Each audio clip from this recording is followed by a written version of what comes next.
if they wanted it between, I don't know, at the front of that, between 3 and something. Yes, so it triggered this communication. They had to like act and at one point they told us that it was quite for that because they then had to stop. Liz, so yes.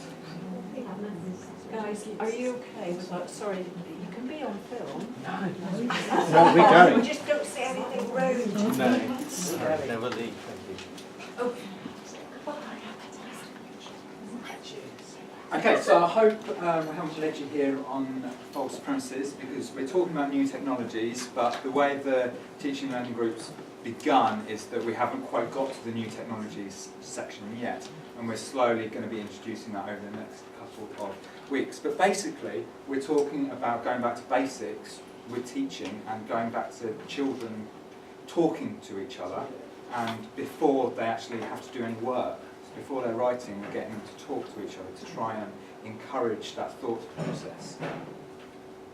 So to begin with, we started off with a questionnaire.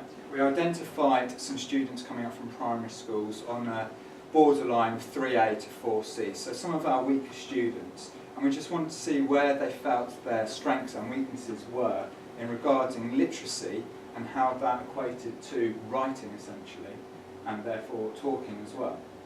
So mainly the group is made up of geography teachers and PE teachers, so we identified students and then we set them a questionnaire. There's a few questions there such as how well do you think you can do, are doing with writing in class, what do you think might help you to improve your writing in class, how do you feel about speaking to the whole class, how do you feel about talking in class.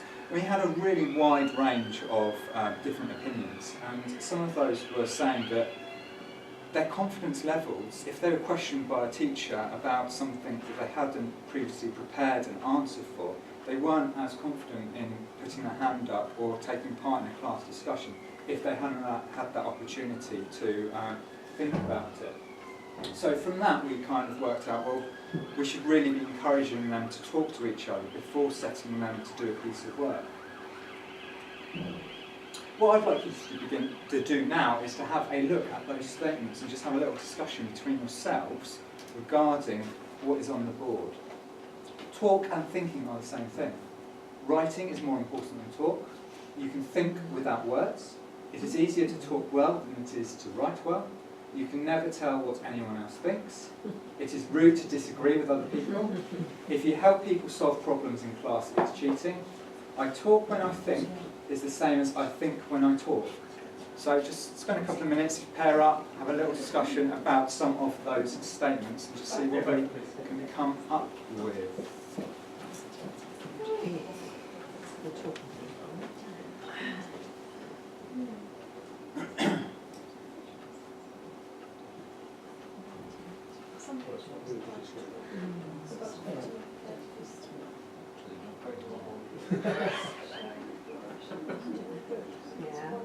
Yeah.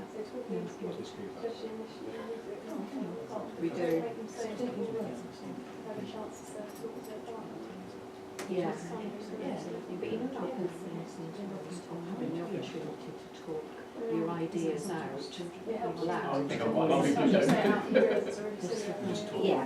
Yeah.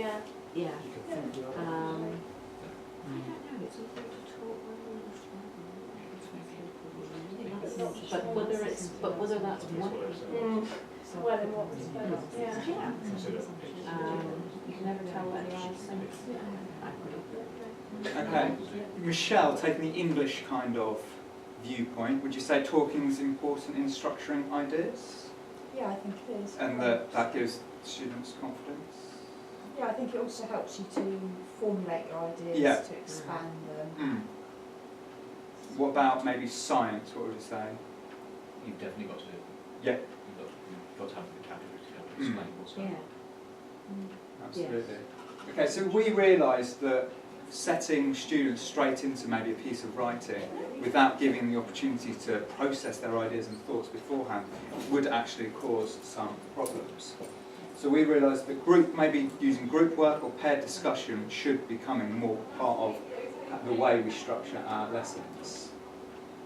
So, what I'd like to do is to read that statement there. Group discussions should feature heavily in lessons. But we also thought that sometimes in groups you might get some students that might be isolated or feel that they haven't got the confidence to speak with their peers. So we thought about the different roles that maybe students could have within their groups. So I would like one person to, we're not going to have a scribe, but one person to be taking note or remembering what some of the discussions are. And I'd like one person to sit back and not take part in the discussion, and so that they can observe and see how well the discussion goes and just look at the way the discussion is taking place. So if you would just like, so in 2 groups of 4, if we can just identify an observer and a scribe, and then the rest discussing both the positives and negatives of group discussion within lessons. But then I'm going to have to say what I said, aren't I? So I'm not getting out. Yeah, So you want to be the I'm observing. If you've got a lot of them, Oh, you want to be the observer. it's very difficult. We've got to Real decide what we're scribe. doing. Sense of fine. Right, so it's that sort of discussion. What we Tend to struggle to should structure feature what's going heavily on, in lessons. organise themselves and keep on topic. Shall I go first? You may go first. I think sometimes it depends on the topic. Discuss in your lessons, or whether it's actually necessary, or whether you don't discuss in it depends on what you plan to have. Yeah, I agree. I think it does have to be a bit fabulous. And I also would argue that sometimes paired discussion is as important as group discussion, depending on what it is you're asking to use the tools. You get some context dependent. But New class charts that you can get. I think it is really important. I think they're sharing, that's really important because it gives First person in each group. opportunity that even if they didn't have the idea themselves, they've then got something generated and they're able to put forward into whole discussions. Yeah, I think you're right. There has to be a balance, doesn't it, between individual work, paired work, and group discussion as well. And I think it's the heavily It's the Did you hear anything? Yeah. Yeah, so I think you have to be cautious, don't you? I think there are a range of ways that you can elicit answers from students rather than just that. Okay, so maybe another 30 seconds. What do you think is the negatives of group discussion? I think people not playing a part, people not having a role assigned to them, some people talking too much, dominating, not including other people into the conversation. Discussion. Sometimes you've got the whole class to discussion. If you as a teacher work from one group, you've always got to have an ear out to make sure the others are on task. It's so easy, isn't it? Okay, so spokesperson for each group. Who's That's the same as scribe. Yeah, so Yeah. scribe. Okay, so Ellie, can you summarise what you've been discussing? Yeah, the main points were just making sure that it did fit in within the context of the lesson. If that's what you plan to do, does it work, or does it actually just take away from what you're trying to do? Yep.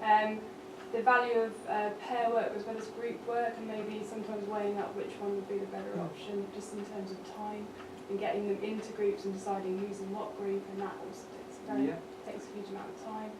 And we're just saying, just quickly, some of the negatives might be off-task discussions or As a teacher, having to keep and then having to keep tabs on Yep. everyone. Okay. spokesperson? They were talking about how often we can use, if it should be heavily, Yeah. how often we should use it. Saying that you are using it every lesson, beginning of your every lesson. Almost every lesson. So I find it quite useful just to settle things down actually. Start to maybe discuss in a group or partner, depending on which we've chosen. Maybe just something they see on the screen, or even if it's just feedback, pick someone's work, hold up on the screen and get them as a group. Thinking about it and then discussing what they it. like about it and why they wouldn't like it, would they do anything different, that sort of thing. Or another avenue is, most of my homework is to bring stuff in from home, so currently I've got my Key Stage 3 classes bringing in particular graphics or images that they like, and they're going to need to discuss that in class and to be able to say why they like them or what they do Sure. different. Okay, so we can see that there's different viewpoints on group discussion. Now if we just go to the observers who were observing the discussion taking place, did you notice any problems that were happening within the discussion? They were being very, very polite to each other and making very good eye contact, asking nice, open questions. And you wanted to join in. I'm coming to that. And agreeing with each other. They didn't disagree with anything either of them said. They moved the conversation on, so they were very skilled in doing that. So they'd say, okay, but do you think it's always a good idea? So they asked each other questions to keep the conversation going as well. I found it very difficult not to join in, and I did very loud, like that, trying to get in. So I guess if you were given that role, I'd be hopeless in it, in a big group. And then the observer from... Yeah, I felt the same. I, in fact, did ask a So is it question. isolated and you want to take part in it? Yeah, I didn't completely keep myself out of it, but yes, very similar to that group. But So- I was interested to know how often that they actually had Yeah. these conversations, because in maths it's not so easy to have discussions every lesson. I mean, occasionally you do, but not a great deal, I must admit. Although they discuss their work, how they're doing work, but they don't sit down and have that. And all of these problems were the things that we identified when we did the same task in our teaching and learning group, and we realised that we're quite good at having polite conversations and sharing ideas and waiting for someone to finish before jumping in. So we when we're introducing the idea of group work, we need to ensure that it is introduced properly and that it has a structure rather than just a free-for-all where everyone's shouting at I think each that's a other. good point. If my son's experiences, when to go by in Key Stage 2 at the moment, nearly all of their work is done in group work. So they're on a particular table for literacy, numeracy, even topic stuff they do in their own little group. So it seems strange that we wouldn't do something that they're used to in their progression from Key Stage 2 to Key Stage 3, for example. And I guess one of the things is that as teachers we understand group work and we can actually talk about the topic because it's something we use within our teaching. But say if it's a topic that students haven't come across yet, and maybe some of the weaker students, they might actually need some prompts, something to focus their discussions. So the idea is to make sure that when you are introducing the idea of group work, that it has been planned and that maybe you've got similarly ability students working together, or maybe you've got a stronger student working with some weaker students that they can direct the group work. So just making sure that those thought process has taken place. And then there's just a few questions there, just to think about the topics that make for good discussion. Obviously you need to have two sides maybe, so there is a viewpoint, not everyone is agreeing with each other. And then thinking about the strengths and weaknesses of students. And some groups might be able to sort that out themselves, other groups you might direct them, okay, you should be the scribe, I'd like you to be leading this discussion, etc. So we kind of realised that yes, group work should become part of our lessons, but we need to make sure it is going to happen in the correct way. Where does the discussion move on to next? Written work, does it have to? Okay, and then this was the next thing that was thrown up, and it threw us because as a geography teacher we are quite word heavy and we do a lot of writing, whereas the PE members of staff, well, we don't have exercise books, so we can't move it on to written work, especially at Key Stage 3. At Key Stage 4, yes, but at Key Stage 3 they had that issue. So the idea is a discussion enough, or does it need to go somewhere else? So we haven't come up with the answer to that yet, and we're just thinking about these ideas. So the teaching and learning group so far, we've identified that it builds students' confidence, and that in itself is a benefit. So for that purpose, we should continue with it. Develops the ability to process ideas, and now we've got our identified students. What we're going to be seeing is we're going to track their progress throughout the year. So as we are using group work, so we've got 2 different classes where we're going to be focusing more heavily on the group and discussion work, and then compare them to similar students in other classes to see if the progress is the same, more or less, to see whether whether the group work is having an impact on their progress. So where to next? We're going to start to assess their levels. Now we're starting, because when we first started they were year 7s and we didn't really know where they were. Now we've got the assessment data, we can start to monitor it a little bit more closely. Sorry to interrupt you, James. We've also got a piece of work from English as well, haven't we, as their baseline Oh yes, piece of writing assessment, and we're going to measure that again at the end of the year. And then this is where the use of technology is going to come into. So we're going to start using Iris to be recording the conversation that these specific groups of students are having, and then we can listen to those back and see if they are developing their discussion skills, and if those discussion skills are then transferring themselves to their written work. So we're going to be using a variety of Iris and voice recorders to see which technology works the best, because at the moment we're unsure of that, and to see how we get on really. So it's more of an introduction to what we've been doing rather than this is the technology you should be using at the moment. So, yeah. Very good. Yeah, I like that. Thank you very much.